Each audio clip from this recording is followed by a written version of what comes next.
contra o vento e as ondas. Por volta das 3 da madrugada, Jesus foi até eles caminhando sobre o mar, e sua intenção era passar por eles, mas quando o avistaram, caminhando sobre as águas, gritaram de pavor, pensando que fosse um fantasma. Todos ficaram aterrorizados ao vê-lo.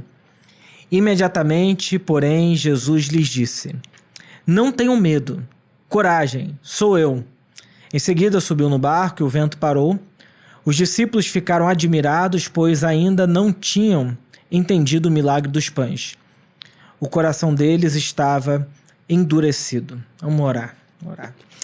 Senhor Jesus, pedimos a Tua bênção, a Tua palavra, que o Senhor fale conosco, nos ajude a entender o Evangelho a partir dela.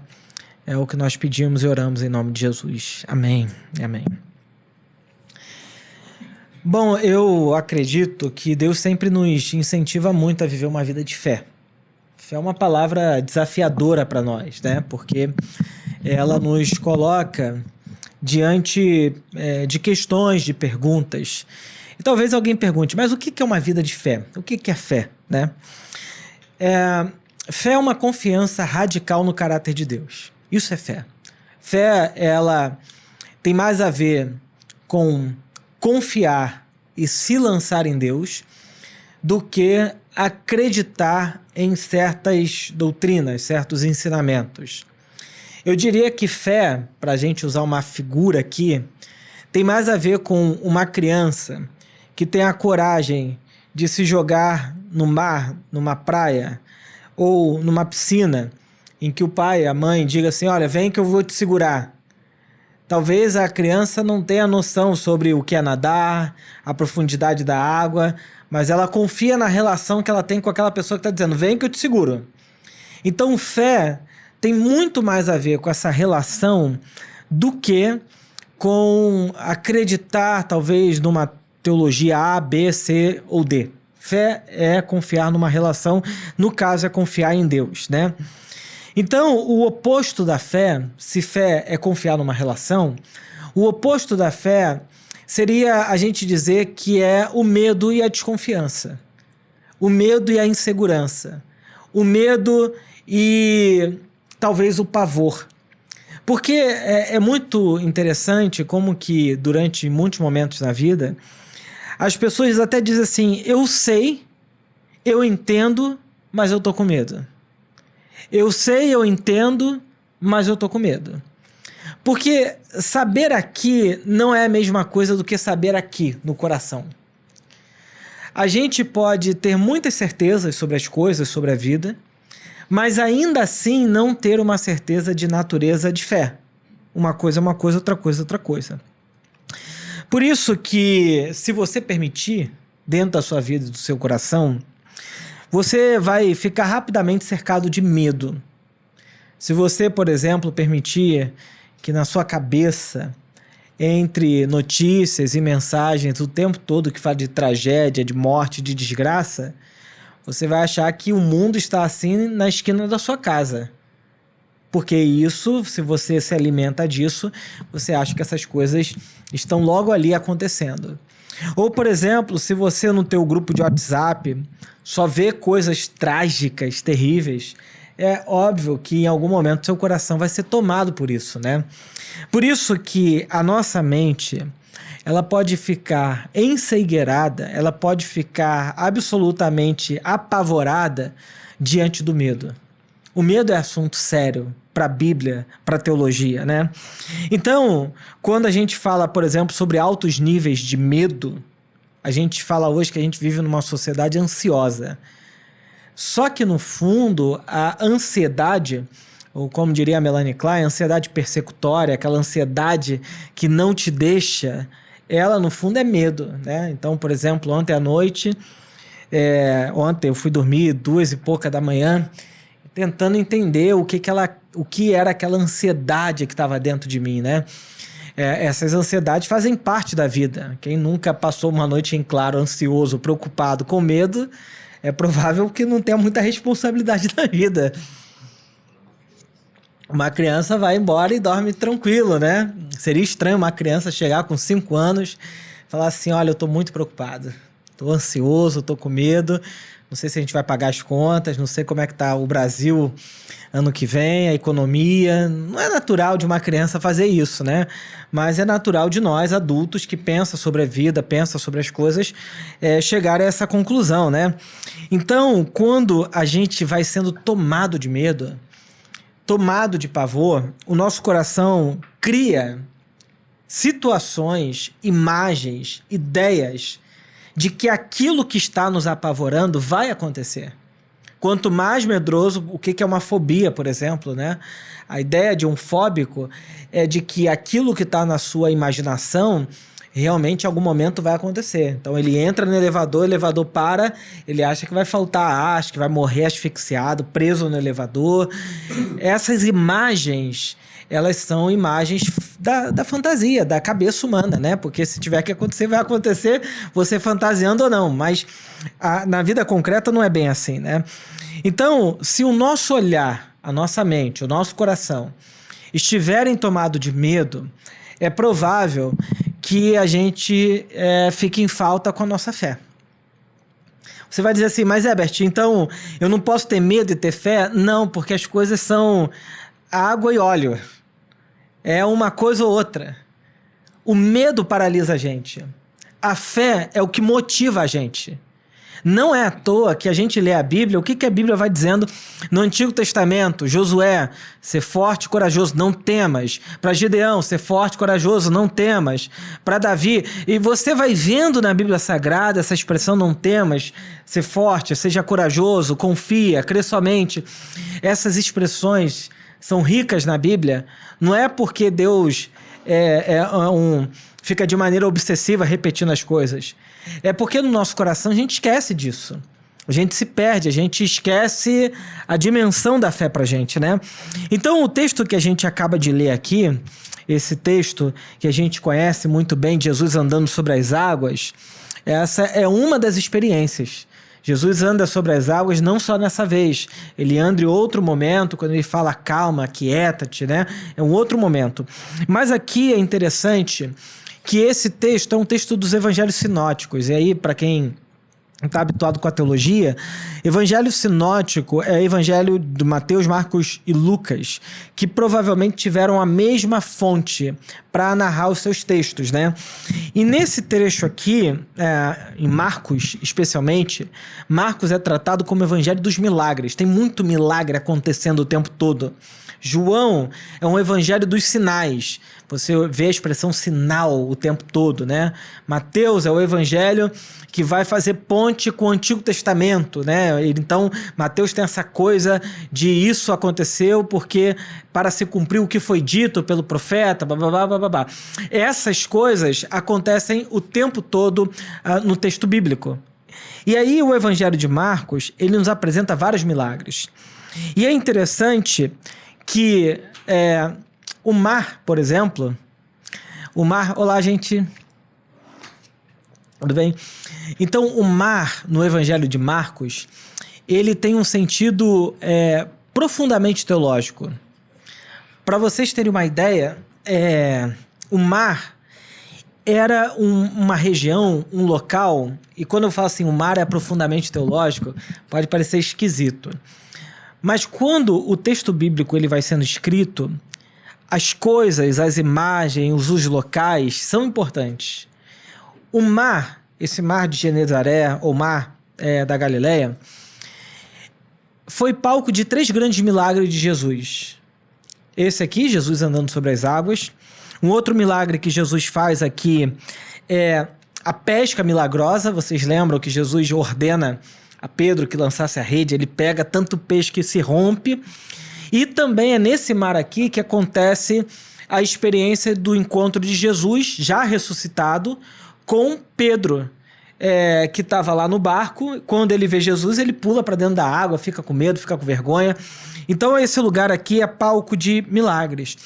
E essa região onde Jesus está aqui, de Betsaida, era uma região que moravam muitos barqueiros, muitos pescadores, né?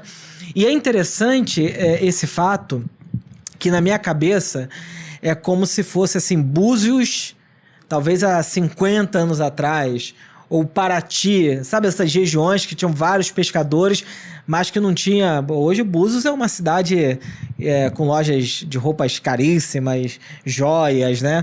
Mas eu imagino Búzios muito rudimentar, chão de barro. Se Jesus vivesse no Rio de Janeiro, digamos assim, e vivesse perto de uma praia, seria uma coisa parecida, assim, uma praia muito simples, muito rústica. E Jesus viveu naquela região, a gente sabe disso. Ele morou na casa de Pedro, naquela região. E nesse texto é onde Jesus faz alguns milagres, como eu já disse. E é interessante que a história começa da seguinte maneira. Vocês lembram que o que antecede a leitura desse texto é a multiplicação de pães e peixes. 5.000 homens, sem contar mulheres e crianças, foram alimentados por esse milagre da generosidade que eles vão repartindo, né? E aí, a Bíblia diz que Jesus dá uma ordem para os seus discípulos. Ele fala assim, olha, vocês vão para o barco, enquanto eu fico aqui, vou me despedir da multidão e depois eu vou para o monte orar. Jesus queria, a Bíblia diz, ficar sozinho. E é interessante que essa experiência de Jesus ficar sozinho orando, ela se repete algumas vezes. E Jesus então está fazendo o seguinte, entra no barco, fica lá no barco me esperando. Eu vou me despedir de 5.000 pessoas, mulheres e crianças, então é muita gente. E depois, quando acabar a despedida aqui, eu vou para o monte orar sozinho. Ok? É isso que acontece. E aí o verso 47 diz que durante a noite... E aí, uma dica teológica. Toda vez que na Bíblia aparece essa expressão durante a noite, ao cair da tarde, no Evangelho de Marcos, significa que alguma coisa dramática vai acontecer. É porque a gente lê o texto corrido sem entender a dramaticidade que os autores que não tinham áudio, que não tinham imagem, eles tinham que ter um jeito de colocar essas coisas no texto. Então a expressão que durante a noite, ao cair da tarde, é porque provavelmente vai acontecer um momento de conflito e tensão. Por exemplo, quando a gente vê Jesus indo para o Getsemane, diz que durante a noite... essa expressão de trevas, de medo, de pavor, ela vai acontecer no texto. O que acontece? O barco, ele estava no meio do mar, do lago, da Galileia. Pensa aí na sua cabeça, cria um cenário aí. O barco está no meio do lago. Quem está dentro do barco? Os discípulos. Jesus está no monte orando sozinho. E pela geografia, a gente sabe que o local em que Jesus está, não dá para ver os discípulos dele. Ele está no monte orando sozinho. E aí o texto diz que no período, provavelmente por volta das 3 horas da manhã ou 4 horas da manhã, que é o período de mais densa escuridão, não tinha luz, não tinha lamparina, estava muito escuro. Eles estão no meio de um lago completamente escuro. Então, por volta das 3 da manhã, a Bíblia diz que um vento forte entra por dentro do lago, do mar, e começa a criar ondas tão grandes que os discípulos começam a entrar em pavor. Jesus estava orando, e a Bíblia diz que Jesus viu isso. Aqui tem uma questão desafiadora para a nossa cabeça. Não tinha como Jesus ver os discípulos da região, do local que ele estava. Essa expressão que diz que ele viu é provavelmente alguma coisa sobrenatural de Jesus. Não tinha como ele ver. Mas diz que ele estava orando e ele viu. Não diz que ele ouviu. É interessante, porque talvez ele poderia ouvir os gritos, as ondas e pensar, bom, então o barco está balançando, vou lá ajudar eles. Não, ele viu. E aí, o texto diz pra gente, Marcos escolhe palavras ao escrever o texto, diz que os discípulos, eles lutavam, estavam em apuros. Essa expressão, esse verbo, usado aqui por Marcos, ele aparece em 3 momentos. Nesse texto aqui, eles estavam em apuros, para pessoas endemoniadas e para pessoas que estavam no inferno. Estão em apuros. Eles estão numa angústia de alguém que está endemoniado, ou numa angústia de alguém que está preso no inferno. A ideia que Marcos está trazendo aqui é que eles estavam numa condição de pavor, de morte, como quem já estivesse no inferno. Completamente perdido. E por que isso acontece no texto de Marcos? Porque o mar, tanto na cultura judaica, como também na cultura grega, era o lugar em que os demônios moravam. Se você conhece a mitologia grega, você sabe que os titãs foram presos no fundo do oceano. Então o mar é onde tem o Kraken, é onde tem os grandes peixes marítimos que devoravam as embarcações, por exemplo, na cultura grega. E na cultura judaica, o mar é o lugar do caos e da morte. Ah, Herbert, como é que você sabe disso? No princípio criou Deus os céus e a terra estava um tohu vabohu, estava sem forma e vazia. E o Espírito de Deus parava onde? Na face das águas. Água é lugar de caos para a Bíblia. Água é lugar caótico. É um lugar da falta de controle. Por exemplo, talvez as pessoas não conheçam muito bem, mas é muito interessante que quando a Bíblia diz que Deus é aquele que a sua voz acalma o mar, está dizendo que Deus tem domínio sobre as forças mais caóticas do universo. Ele tem poder e domínio sobre o mar, sobre aquilo que é indomável, é incontrolável, né? Então é interessante que o fato de Jesus ver o que estava acontecendo, e a Bíblia diz que ele foi até eles, até os discípulos, como? Que é a coisa mais extraordinária do texto. Andando sobre as águas.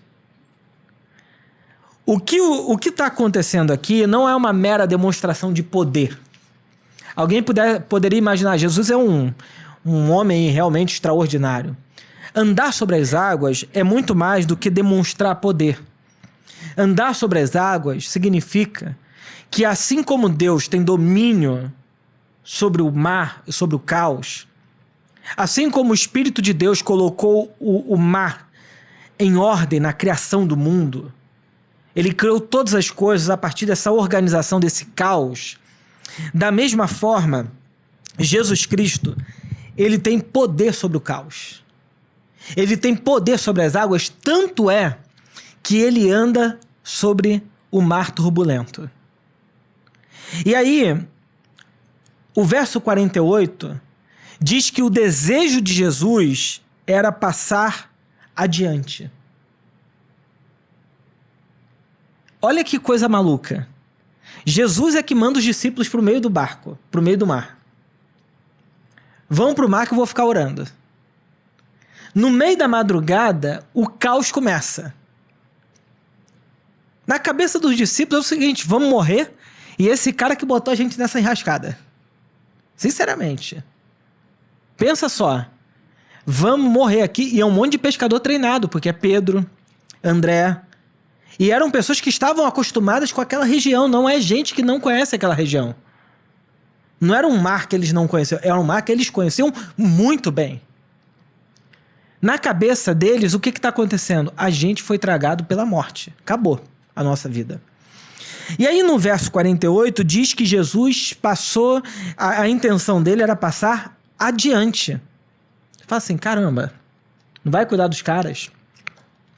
Pois é, tudo nesse texto é incrível assim. Porque essa expressão passar adiante é a mesma expressão que Deus usa quando vai libertar o povo do Egito. Deus manda Moisés tocar no mar, que ele faria o quê? Que o próprio Yahvé iria adiante do seu povo.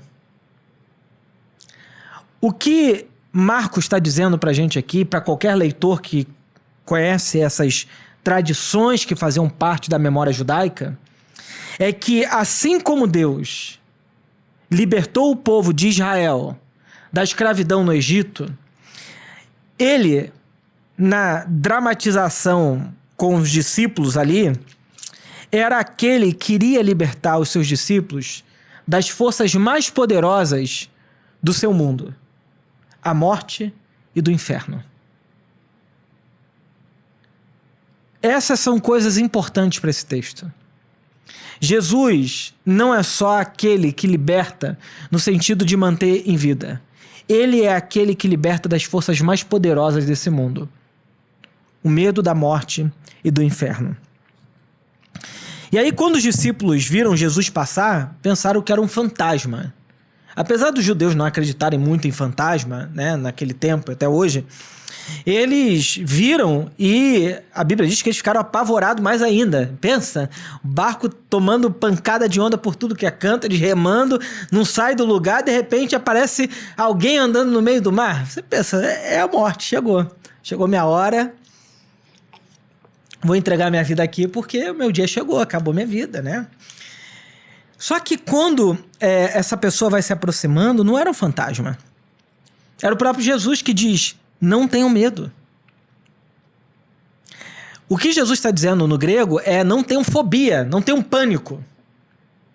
Não tenham medo. Coragem. Sou eu.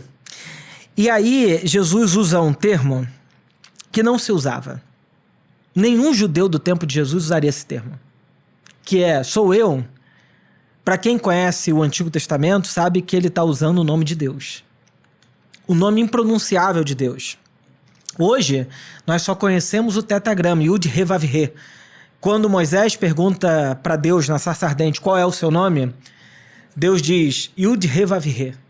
Os judeus, com tanto temor e medo dessa pronúncia desse nome, por conta do mandamento de não tomar o nome de Deus em vão, quando eles vão para a Babilônia, eles perdem a pronúncia do nome. Eles param de pronunciar porque isso era uma coisa assim, blasfema. Tomar o nome de Deus em vão era uma coisa horrenda. Só que quando Jesus aparece aqui, ele diz: não tenham medo, coragem, e ele fala o nome do próprio Deus naquele momento. No capítulo 6, está chegando perto do momento em que Jesus vai ser reconhecido como Messias, que acontece no capítulo 8. No capítulo 6, nós estamos vendo esse poder messiânico e divino de Jesus aparecendo nele. Até então, isso não fica claro no texto de Marcos. Mas à medida que o texto caminha, isso vai acontecendo. E aí, no momento que ele fala, sou eu, o texto bíblico diz que o vento parou, as ondas pararam e o barco ficou calmo. O que está em jogo aqui é que realmente Jesus estava lidando com as forças demoníacas, literalmente. Ele está acalmando aquilo que nenhum discípulo conseguiria acalmar, um negócio desse. Os discípulos, de aterrorizados, que estavam apavorados no inferno, a Bíblia diz que eles ficavam admirados. Pensa você passar por uma experiência dessa. De ouvir a voz de Deus dizendo, vai e faça isso. Você fala, quem mandou? Deus. Você vai e faz. De repente, você fazendo aquilo que Deus manda, tudo parece virar um caos. Você fala, mas calma aí, tá descompasso aqui. Deus não mandou? Por que tá dando errado? Pois é. Mas de repente aparece uma terceira cena que é... Não é que tá dando errado. É que faltava alguém para colocar ordem em algumas coisas fora que a gente não tem controle para organizar esse caos aí. Deus, ele sempre nos desafia a uma vida de fé. Foi o que eu disse no começo. Sempre. E para isso nós temos que lidar com o pavor dessa morte que todos nós enfrentamos. O medo. Descobrir... estudando que existe um termo na psiquiatria chamado tanatofobia, que é um pavor da morte. São pessoas que têm tanto medo da morte que elas param de existir, param de viver, elas travam, elas paralisam. E é interessante que, pensando aqui para nós esse texto, O medo da morte a morte é a consequência básica e radical da nossa separação de Deus. O salário do pecado é a morte. O dia que a humanidade se separou de Deus, se desvinculou de Deus, ela passou a morrer. E não somente ela a morrer, mas tudo que a humanidade produzia ficou em estado de morte. E é interessante que quando eu comecei a estudar psicanálise, o Freud, ateu convicto, né, tinha muitas críticas a Deus, à divindade. Eu não sei bem se Freud era ateu convicto não, porque ele nunca diz isso de maneira clara. Mas ele tinha críticas à religião. E aí é interessante que o Freud, em 1920, ele vai dizer uma coisa que até então não ficava claro. Ele vai dizer o seguinte, que a morte é uma única coisa que não está inscrita na psique humana. Como é que a gente evolui, pensando na teoria do Darwin? Como é que a gente vai vivendo evoluções, e a única coisa que se mantém estranha a nós é a morte. Ela não é fácil pra gente, ela não está inscrita na nossa psique. A morte é sempre uma coisa esquisita pra gente. E é interessante que a morte, quando ela exerce uma força grande no nosso coração e quando a gente alimenta ela nos paralisa. Ela faz com que a nossa vida entre em estagnação. A gente para por causa do medo da morte. E ela vai minando tanto o nosso coração, a nossa vida, que a gente perde a criatividade, a gente perde o que nós chamamos de uma pulsão de vida, criatividade, capacidade de fazer, de realizar coisas, o que é muito interessante. Não é que a morte de fato chegou, é que esse lado nosso de morte é tão forte dentro da gente que ele paralisou. Ele vai esterilizando tudo que a gente pode fazer de criativo, de novidade, de coisas de Deus, de coisas nossas para esse mundo. É só você pegar alguém que é muito criativo, baita trabalhador, alguém que tem capacidade criativa, inovadora. De repente a pessoa entra em depressão. Tudo que ela fazia, para. O que parou? Foi ela? Ela chegou ao fim dos seus dias? Não. Dentro dela tem movimentos internos, que nós chamamos de pulsão de morte, que vai destruindo tudo aquilo que existe de vida dentro da gente. Vai minando, vai diminuindo, vai fazendo a gente desistir. Por isso que a morte, ela, na cabeça de muita gente, cria uma coisa que nós chamamos de uma neurose de destino. A neurose de destino é uma sensação de fatalismo na vida. É a ideia de que há um destino imutável e muitas vezes negativo ao qual nós estamos fadados. É aquela pessoa que diz, mas pô, já tentei de tudo e parece que é sempre assim. O final da minha linha dá sempre nesse lugar.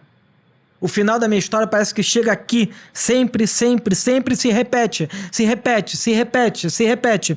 E é interessante que nesse caso a pessoa se sente tão impotente para alterar o curso da sua vida e evita fazer mudanças porque acredita está predestinada a um determinado percurso. Aconteceu com meu pai, com a minha mãe, com meu avô, com a minha avó, vai acontecer comigo. Pois é uma ideia de um destino pré-determinado que, se você permitir, ele vai te levar lá, àquele lugar mesmo, que todo mundo viveu. A não ser que você resolva alterar essas coisas. Eu não acredito que Deus, ele é um determinista das nossas microgestões e microações da vida. Eu não acredito nisso. Já disse claramente, não acredito. Essa é uma visão muito fatalista. E toda sociedade fatalista, toda sociedade determinista, as coisas são como são, sem progresso nenhum, há milênios. A Índia é assim, por exemplo. Sociedades kármicas são assim. As coisas são como são. Não há progresso, não há mudança, não há alteração. Isso se pensava no período medieval. O rei é o rei, a plebe é a plebe. E isso está determinado por Deus. Até que chegou um grupo de pessoas e disseram, não, mas calma aí. Será que não dá para alterar isso? Será que não dá para melhorar de vida? E aí começou a surgir uma classe média, outras pessoas ganhando dinheiro, trabalhando, enriquecendo, em crítica ao que estava antes. Então, se eu acredito que o mundo sempre foi assim, tudo está determinado do jeito que está, bom, o mundo não teria mudado do jeito que mudou, a gente não teria mudado, a gente não tem capacidade e nem possibilidade de mudança. Mas eu não creio nisso. A morte, ela vai criando em nós o desânimo. Quando a gente fala assim, eu tô desanimado, o que é o desânimo? Eu tô cansado. Já ouviu gente falando isso? Eu tô cansado? Eu já disse muitas vezes isso. Eu tô cansado. Até que eu descobri que não é bem um cansaço que a gente sente. Porque se você estiver cansado de verdade, o que você precisa fazer? Dorme. Acordou, dormiu uma boa noite de sono, descansou. E quando você dorme e não descansa. Que cansaço é esse? Pois é esse lado de morte que vai matando as coisas antes do tempo dentro da gente. É esse lado de morte que não permite a gente nem começar e, se começou, nem terminar. Tudo é interrompido, não há ciclo que termine, não há processo que chega ao fim, você vai terminando, desistindo, matando. É sempre um começar e um abandonar. Começa e abandona, começa e abandona, começa e larga. Esse lado, ele não permite realmente a gente ver coisas criativas, produtivas, sendo realizadas através de nós. A morte cria um pavor paranoico. A paranoia, ela está dentro do grupo das psicoses. A paranoia é quando você projeta para fora, a partir da sua cabeça, realidades que não existem. A paranoia, por exemplo, é quando eu penso assim, olha, acho que a Verônica está pensando mal de mim aqui enquanto eu estou pregando. Isso é o quê? Eu não sei, não dá para saber o que o ser humano pensa. Não criar essa tecnologia ainda. Só que eu vou e projeto na Verônica uma ideia que eu tô, e é minha. Eu tô, vamos dizer assim, me criticando, para usar um exemplo, né? Só que como eu não trato essa ideia como minha, eu coloco na Verônica, no Felipe. Vou projetando as minhas paranoias nas pessoas, né? Então, o paranoico é uma pessoa, né, que cria cenários e pensamentos delirantes que vão afogando ela no medo, no pavor, criando ansiedades persecutórias que não passam nunca. Hoje a indústria farmacêutica, e essa é uma coisa que a psicanálise, a psiquiatria, que é crítica a essa indústria farmacêutica, tem dito muito.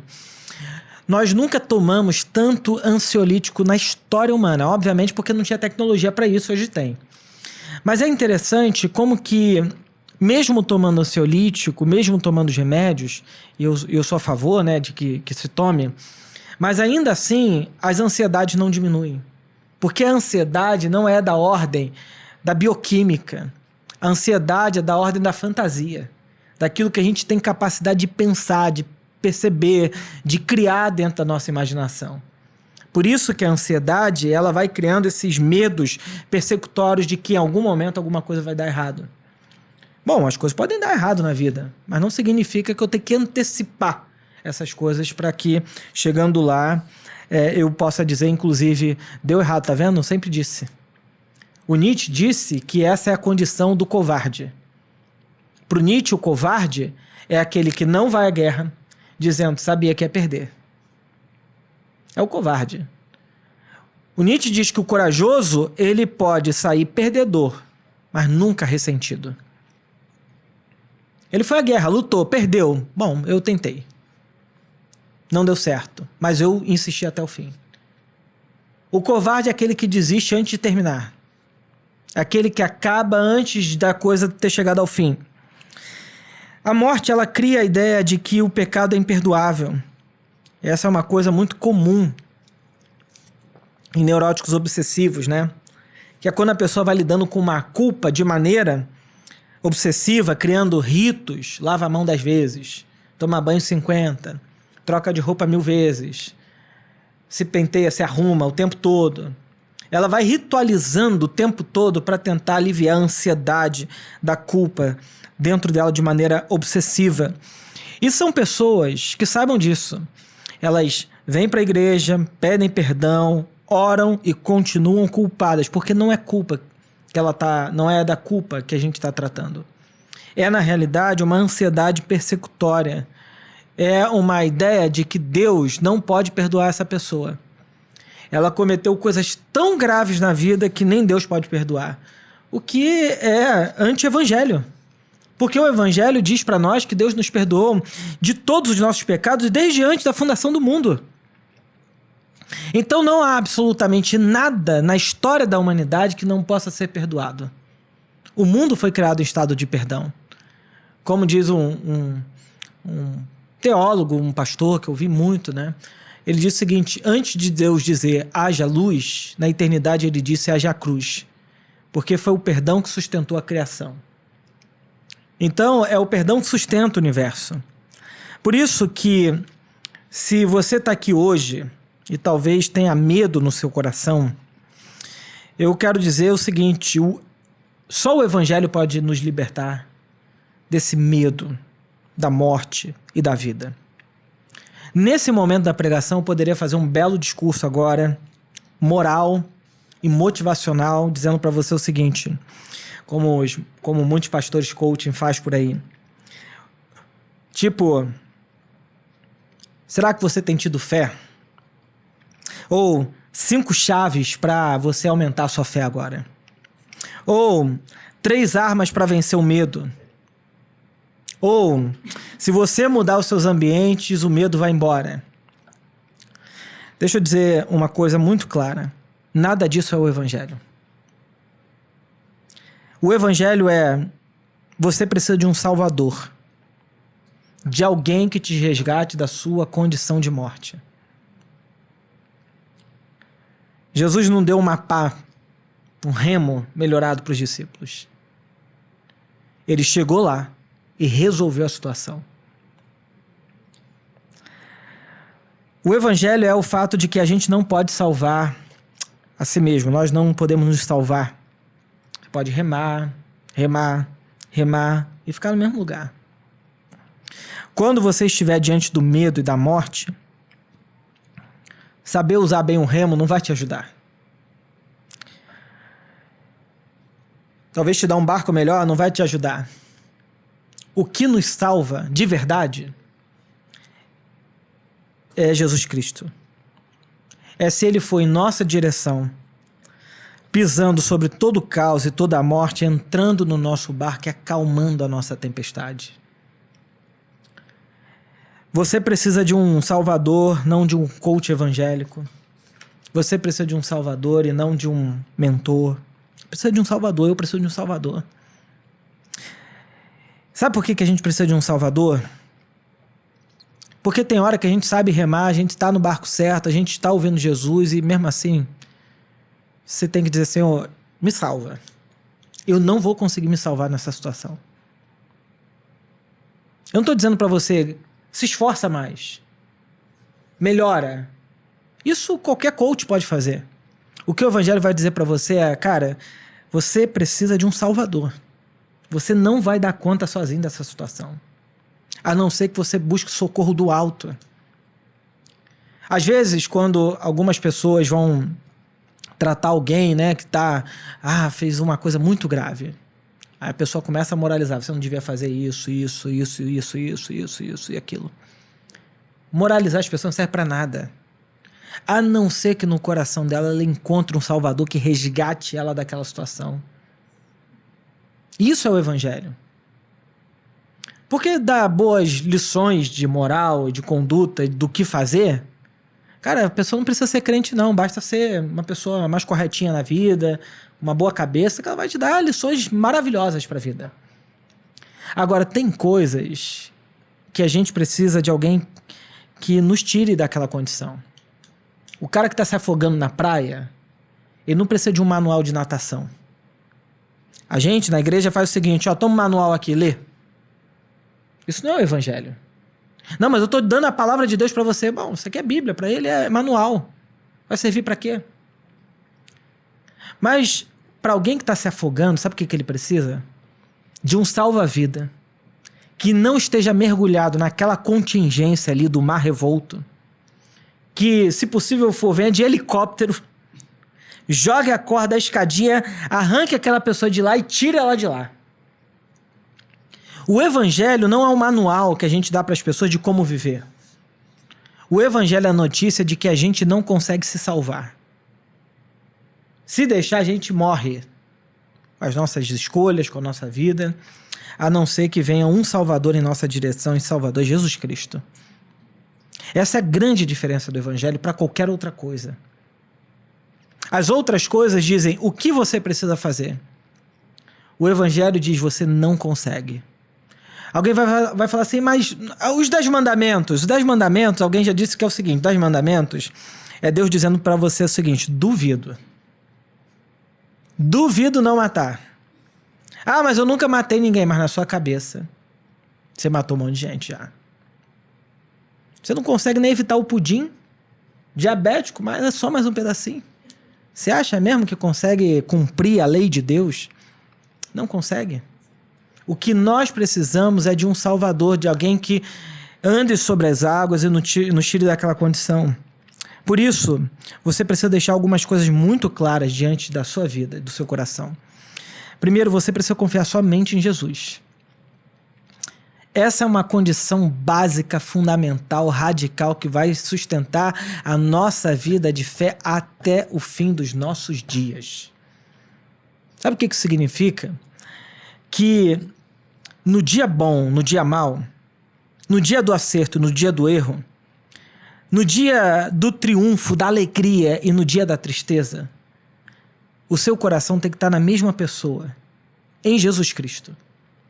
Às vezes, quando no meu coração eu vou vendo surgir raízes religiosas, moralistas, legalistas, e seja como for, eu preciso me lembrar sempre como é que eu me converti.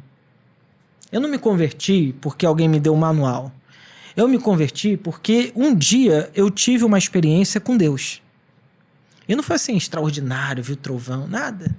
Foi no meu coração, eu entendi que Deus existia e que eu precisava me relacionar com Ele. Simples assim. E ainda eu tenho a alegria de dizer o seguinte, mas você não foi convencido por pai e mãe? Bom, meu pai e minha mãe não são cristãos até hoje. Evangélico, assim que eu digo, né? Cristão nesse sentido. O mundo hoje está tão maluco que a gente está acreditando que salvação é resultado de política pública, mudança de ensino escolar, que salvação tem a ver com moral cristã sendo aplicada como lei para o país. E a gente se esquece que Jesus falou que ninguém vê o reino de Deus se não nascer de novo, se não nascer do alto. O profeta Jeremias já disse há muito tempo atrás, muito antes de Jesus, que haveria um dia que Deus trocaria o coração de pedra por coração de carne e inscreveria as leis dele no coração da pessoa. Não é um movimento de fora para dentro, é um movimento de dentro para fora. Isso é conversão. Por isso que crer no Evangelho não é admitir que Jesus é poderoso. Qualquer pessoa pode dizer Jesus é poderoso. Não serve para nada. Se ele não for o seu Salvador. Porque a pessoa pode dizer Jesus é poderoso, meu dinheiro também é poderoso. Jesus é poderoso e a política também é poderosa. Jesus é poderoso e vai embora. Mas só no momento que a gente diz Jesus é poderoso e só Ele pode me salvar. Nessa situação eu não tenho outra alternativa, eu preciso dele. É um movimento interior do coração, por isso que nós precisamos confiar somente em Jesus. Porque todas as outras coisas vão desmoronar. Nosso corpo vai passar, dinheiro a gente não leva para lugar nenhum. Pode acrescentar o que você quiser. A âncora da nossa fé, diz João, é essa relação com Cristo. Ele é a âncora da nossa esperança. Ele é onde deve estar lá no fundo do nosso coração, ancorado. E quando a gente precisa de um Salvador, a gente diz, Senhor, me salva. Eu preciso do Senhor aqui. Não tem outra alternativa. Se batizar é um sinal público da fé nele. E eu coloquei o batismo aqui porque eu acho que é uma das coisas que... Batismo virou entretenimento hoje, assim. As pessoas se batizam, virou quase que um show, caramba, uma festa. Tal. Mas o batismo é o sinal público da nossa fé. Em terceiro lugar, eu quero dizer para você que está com medo. Talvez essa semana aí vai ter que lidar com coisas esse ano. com medo. Medo, eu não tô falando de medo fantasioso, medo real. Caramba, como é que vai ser isso aqui? Medo de verdade. Eu tenho medos, alguns. Mas, Herbert, você não anda com Deus, eu sou igual aos discípulos. Eu preciso de um salvador, porque eu tenho medo mesmo. Né? Me desespera, apavora. Tem gente que acha assim, então, se a gente anda com Jesus, o medo vai embora. Tem coisas que realmente que o medo vai embora, tem coisas que o medo aparece. Depende do momento, depende da circunstância, né? Mas eu queria dizer o seguinte, se você está vivendo um momento de medo, o que eu diria para você é... 7 passos, brincadeira. O que eu diria para você é o seguinte... Fala de maneira muito simples, Senhor, eu preciso que o Senhor venha nessa situação. Eu não tenho condições. A gente confia muito na força do braço, hoje na força da publicidade, do marketing, do blá, blá, blá, blá, da formação, do curso. Tem horas que a gente precisa dizer o seguinte, dar um passo atrás e falar, eu não tenho condições. Me ajuda. Me salva. Eu não sei o que fazer. Se Deus quiser... Ele vai fazer. Se ele não quiser, ele não vai fazer. E é simples assim viver pela fé. Fé não é manipular Deus para fazer o que a gente quer. Fé é dar um passo atrás e dizer, Senhor, o que você quer fazer? Não dou conta. E esperar. E esperar de maneira ativa, como dizia o Rubem Alves, né? É uma espera esperançosa, não uma espera passiva. É isso aí, esperar. Porque os discípulos estavam lá no meio do barco, do mar, sem esperança nenhuma, com medo, apavorado. Então não foi nada do que eles fizeram que salvou eles. Quem salvou eles foi Jesus Cristo. Amém. Amém.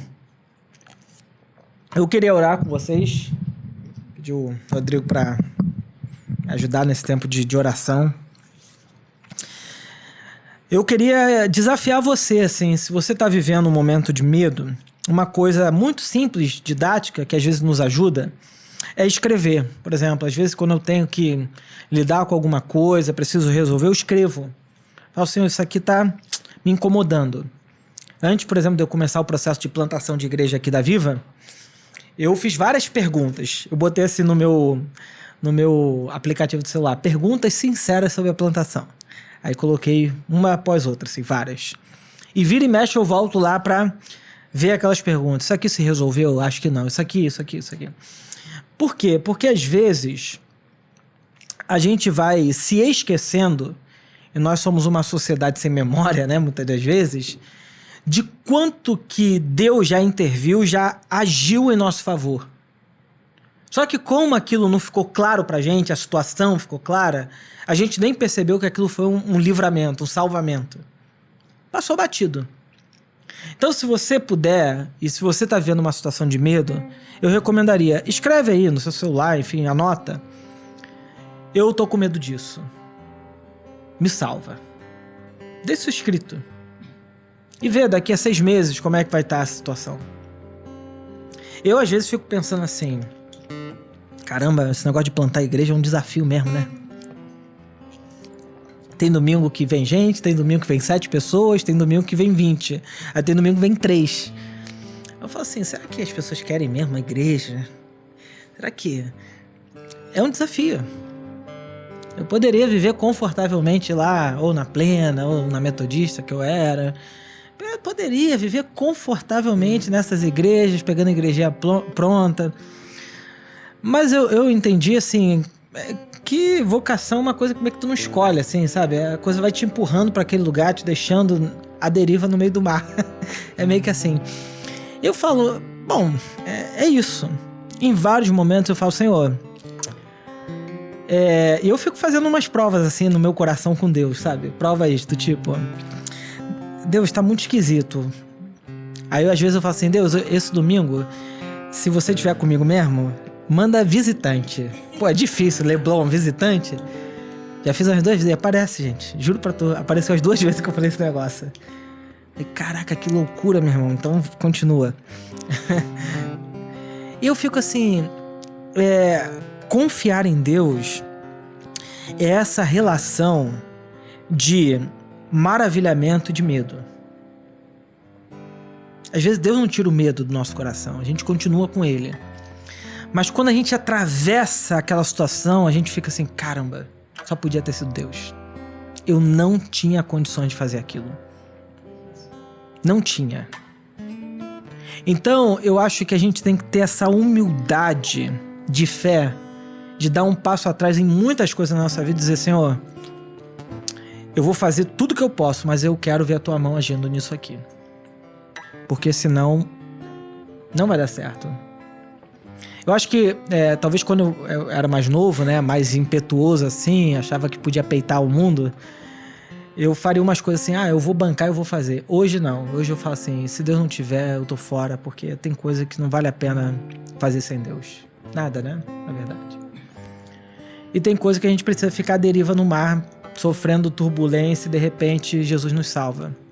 Não é que ele nos abandonou, tá lá com a gente, mas às vezes tem tempestade na vida, as coisas mexem, fica tudo fora do lugar. Uma coisa é uma coisa, outra coisa é outra coisa.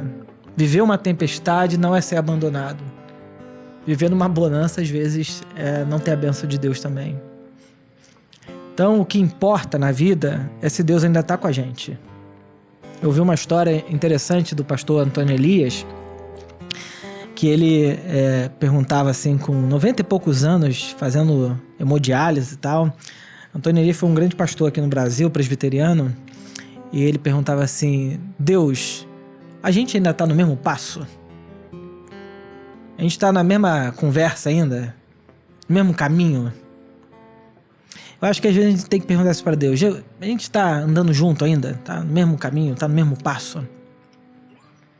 Então, eu queria desafiar aí o seu coração a você orar, pensar nessas coisas. Pensar, não sei, pode ser tempo de mudança, tempo de ficar, tempo de sair. Só Deus pode dizer. Vamos orar?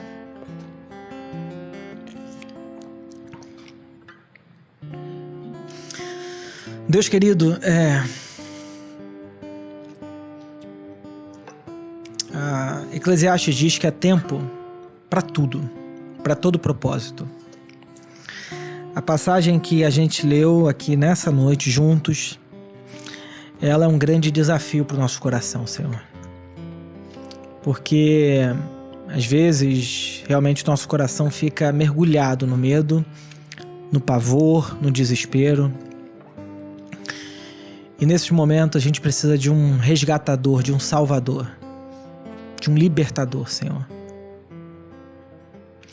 Então nós pedimos, cada pessoa que aqui está pode estar enfrentando um medo, uma angústia, um sofrimento.